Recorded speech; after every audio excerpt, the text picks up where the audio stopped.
दोस्तों, फेसबुक के बानी मार्क ज़करबर्ग ने हाल ही में ये ऐलान किया है कि उनकी कंपनी अपना नाम बदलकर फेसबुक से मेटा रख रही है। यानी फेसबुक, इंस्टाग्राम, व्हाट्सएप बिल्कुल पहले की तरह ही काम करेंगे, लेकिन एक पेरेंट कंपनी मेटा के नीचे काम करेगी। सबसे अहम खबर उस खुफिया प्लानिंग की कि जिससे आप सब बेखबर हैं, वो ये है कि ये कंपनी अब एक ऐसी फंक्शनल या फिक्शनल गैर हकीकी दुनिया को तैयार करने वाली है जो दर हकीकत दज्जाल की जन्नत है। इस काम के लिए यूरोपीय यूनियन 10,000 वर्कर्स को भी हायर करने का ऐलान कर चुकी है, जो कि मिलकर एक ऐसी मसनूई कंप्यूटर से तैयार करदा गैर हकीकी दुनिया तैयार करेंगे जहां आप अपने VR ग्लासेस पहनकर यहां लोगों से ऐसे बात करेंगे जैसे बिल्कुल हकीकी दुनिया के साथ करते हैं। मार्क ज़करबर्ग ने एक डेमो देकर यह बताया कि कैसे कोई भी शख्स एक VR ग्लास पहनकर इस मेटा वर्ल्ड के अंदर दाखिल होकर अपनी खुद की एक अलग दुनिया पर आ सकेगा और यहाँ पर वो सब कुछ होगा जिसकी उसे ख्वाहिश है या उसे देखना और सुनना पसंद है। यानी यहाँ पर उसे गॉड पावर या खुदाई ताकत दी जाएगी। जैसे हमारी सारी दुनिया पर अल्लाह तबारक व तआला का कंट्रोल है, हमारे जीने, मरने, बुढ़ापे और तकदीर पर हमने गरीब रहकर आजमाइश देनी है या मालो दौलत से नवाजा जाना है, ये सब कुछ खुद इंसान के अपने कंट्रोल में होगा। साइंस में एक कॉन्सेप्ट मेटावर्स के नाम से मौजूद है, जिसके मुताबिक हमारी कायनात जैसी कई और कायनातें भी मौजूद हो सकती हैं, जहां पर बिल्कुल हमारे जिस्म और रूप या हमारा हमशक्ल किसी और डायमेंशन के नादिर जी रहे हैं।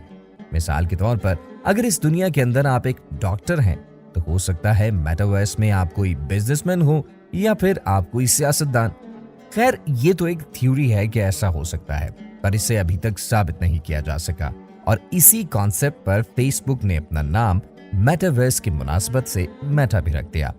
यानी असली दुनिया से हटकर एक ऐसी गैर हकीकी दुनिया जहां पर आप अपने दिल की हर ख्वाहिश को पूरा कर सकते हैं, क्योंकि यहाँ पर आपको घर, गाड़ी या कोई भी चीज खरीदना चाहे तो फेसबुक या डिजिटल करेंसी लिब्रा से खरीद सकेंगे। बस एक छोटा सा मसला ये है कि आपकी ड्रीम वर्ल्ड पर मेटा का कंट्रोल होगा, यानी फेसबुक का। जब चाहे अपने बनाए गए रूल्स को ना फॉलो करने वाले किसी भी शख्स को अपने प्लेटफॉर्म से कभी भी बैन कर सकते हैं और फिर उसकी आवाज को बंद कर सकते हैं और आप चाह कर भी कुछ नहीं कर सकते हैं। इस वक्त भी दुनिया के सबसे बड़े सोशल मीडिया प्लेटफॉर्म्स मसलन फेसबुक, व्हाट्सएप, इंस्टाग्राम सब के सब मार्क ज़करबर्ग के ही हैं। यानी आप यूं कह सकते हैं कि तकरीबन पूरी दुनिया के सोशल मीडिया प्लेटफॉर्म्स इस वक्त सिर्फ और सिर्फ उसी एक की अथॉरिटी है और फिर जाहिर है ये दुनिया के सोशल मीडिया को कंट्रोल कर सकते हैं। और ये सब कुछ इत्तेफाक से बिल्कुल नहीं, बल्कि इस टाइम के लिए है कि जब उसका असल मकसद दज्जाल यानी पूरी दुनिया की दिमागों और सोचों को कंट्रोल करने के लिए इस्तेमाल करेगा। हम सबको लगता है कि सोशल मीडिया को इस्तेमाल करना दरअसल हमारे बस के अंदर है। हम चाहें तो उसको अपनी मर्जी से रोक भी सकते हैं और कोई अगर शख्स आपकी मर्जी के बगैर आपके दिमाग और सोच को कंट्रोल नहीं कर सकता, तो आप मुझे ये बताएं कि आप आज के दिन में कितने घंटे अपने मोबाइल फोन और सोशल मीडिया पर गुजारते हैं। क्या इस सोशल मीडिया की लत की वजह से आपके आसपास के रिलेशन पर कोई असर नहीं पड़ा? सोशल मीडिया पर सेलिब्रिटीज के फेक लाइफस्टाइल को देखकर और उनकी दौलत की नुमाइश और रिलेशनशिप्स को देखकर कभी आपको एहसास कमतरी महसूस नहीं हुआ कि ये तो अपनी जिंदगी के अंदर कितने खुश हैं और इनके दोस्त कितने कूल हैं, इनके पास इतनी दौलत और सब कुछ है, मगर मेरे पास क्यों नहीं? ऐ अल्लाह, मैं ही क्यों? मेरे साथ ही नाइंसाफी क्यों? और यूं अपने अनजाने में अल्लाह की तख्लीक पर और अपनी तकदीर पर दिल ही दिल के अंदर कितना एतराज किया होगा। क्या ऐसा नहीं हुआ कि इसी सोशल मीडिया की लत की वजह से आपने अपने बड़ों और फैमिली को वक्त देना छोड़ दिया या उनकी बातों को नजरअंदाज करके आप बस इसी सोशल मीडिया की नकली दुनिया के अंदर मगन हो गए हो? तो आप ऐसे अकेले शख्स नहीं हो, हम में से हर शख्स इसी से रिलेट कर सकता है। और जनाब, यही तो है माइंड कंट्रोल। आपके ना चाहते हुए भी आपकी सोचों को, आपके दिमाग, आपके लाइफस्टाइल को और आपके सोचने, समझने और सलाहियतों को अपनी मर्जी से कंट्रोल कर सकते हैं। क्योंकि आपके डिजिटल दुश्मन को आपका घर और जायदाद नहीं बल्कि आपकी आने वाली नस्लों का दिमाग चाहिए। क्योंकि आज के दौर के अंदर जंग का अंदाज बिल्कुल बदल चुका है और ये टैंक और गोली से हटकर एक ऐसी डिजिटल वॉर के अंदर बदल चुकी है जो कि आपके सोचने समझने की सलाहियतों को छीन लेती है और बदले में आपको प्रॉफिट देते हैं। क्योंकि इन कंपनियों के लिए आप बिल्कुल एक प्रॉफिट हैं। मुख्तलिफ किस्म के ब्रांड्स अपनी प्रोडक्ट्स की एडवर्टाइज कराने के लिए इन कंपनीज को पैसा देते हैं, जिससे इश्तिहारात की सूरत में वो आपको दिखाकर अरबों डॉलर्स कमाती है। इसके अलावा आपके पर्सनल डाटा को बेचकर ये उससे भी अच्छा खासा कमा लेते हैं। मार्क ज़करबर्ग ने बताया कि कैसे अपने ही घर के अंदर रहते हुए घर में मौजूद इंटीरियर्स के अंदर मौजूद आप खुद से ऐसी चीजों और नजारों को ऐड कर सकेंगे जो कि असल में मौजूद ही नहीं है। आप घर के किसी भी कोने में बैठकर सिर्फ ये ग्लासेस पहनकर ऑफिस वर्क और अपनी मीटिंग्स को अटेंड कर सकेंगे और आपको वहां पर फिजिकली जाने की हरगिज जरूरत नहीं होगी। मूवीज, म्यूजिकल कॉन्सर्ट्स, इन सब चीजों को आप डिजिटल तौर पर अटेंड करना मुमकिन बना सकेंगे। आपको यहाँ पर ऐसे लोग भी मिलेंगे कि जिन्हें आप जानते तक नहीं होंगे और उनसे दोस्ती और रिलेशनशिप्स बना पाएंगे। इन चीजों को वर्चुअल रियलिटी पर बनने वाली हॉलीवुड फिल्म्स के अंदर पहले ही प्रेडिक्ट कर दिया गया था, मसलन रेडी प्लेयर वन और मैट्रिक्स वगैरह, कि इनका असल प्रोग्राम फ्यूचर के अंदर होने वाला है। और ये सब तो अभी शुरुआत है, क्योंकि बिना चीजों को टच करके अगर आप खुद को इस दुनिया से अलग महसूस कर पाएं तो इसका तोड़ उन पुर्जों की सूरत निकाल लिया गया है जिससे आप टच, स्मेल और टेस्ट जैसी सेंसेस को इस्तेमाल कर पाएंगे, बिल्कुल ऐसे ही जैसे हकीकी दुनिया के अंदर करते हैं।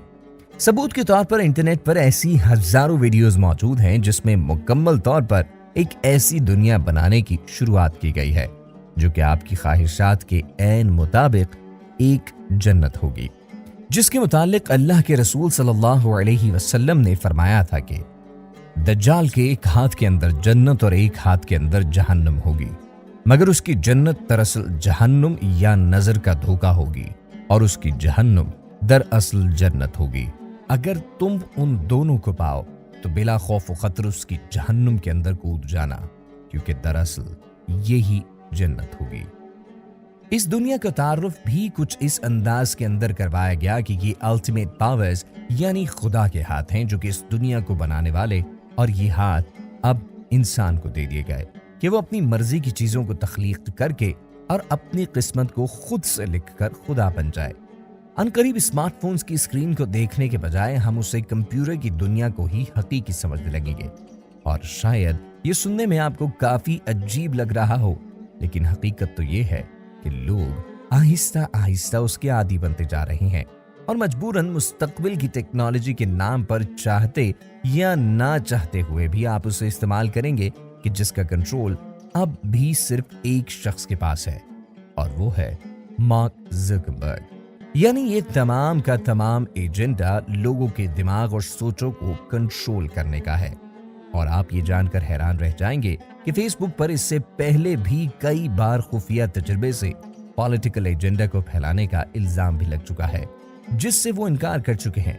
मगर हाल ही में फेसबुक, इंस्टाग्राम और व्हाट्सएप के आर्जी तौर पर डाउन होते ही लोगों को यह एहसास हुआ कि ये जैसे तमाम सोशल मीडिया और लोगों की आवाज को कुछ देर के लिए बंद कर दिया गया है, और ये सब कुछ दरअसल फ्यूचर में भी होने वाला है। अगर आप उनकी पॉलिसीज पर एतराज करेंगे या उनके एजेंडा की मुखालिफत करके उसे एक्सपोज करेंगे तो ये बिल्कुल आपकी आवाज बंद कर देंगे। इस सोशल मीडिया की लाइफ ने आपको अपने हकीकी रिश्तों से इतना दूर कर दिया है कि अब आपको उनको देखने के लिए भी टाइम नहीं है, जिससे फैमिली सिस्टम कमजोर और लोगों के अंदर डिप्रेशन, एहसास कमतरी के अंदर इजाफा हो रहा है। और सेलिब्रिटीज के फेक लाइफस्टाइल को देखकर इंसानों को उनकी जिंदगी के मकसद से इस तरह से गाफिल कर दिया गया कि हमें नमाज और कुरान पढ़ने की फुर्सत इसलिए नहीं होती कि हम किसी वीडियो और मूवी को पूरी करना अपनी अव्वलीन तरजीह समझते हैं और आखिरत और मौत को दूसरे नंबर पर लाते हैं। दूसरी जानिब देखा जाए तो सोशल मीडिया भी आजकल एक दौर की जरूरत बन गई है। इसके बगैर जदीद दुनिया के साथ बिल्कुल नहीं चला जा सकता। कई लोगों के बिजनेस ही इसी के साथ जुड़े होते हैं और लोगों के दरमियान कम्युनिकेशन अब पहले से ज्यादा हो चुका है। लेकिन इसके कई तरह के तारीक पहलू भी हैं जो कि कई लोगों से पोशीदा है। इसके फायदे से ज्यादा नुकसान है। इस्लाम में शराब को भी हराम किया गया था, तो उसके बारे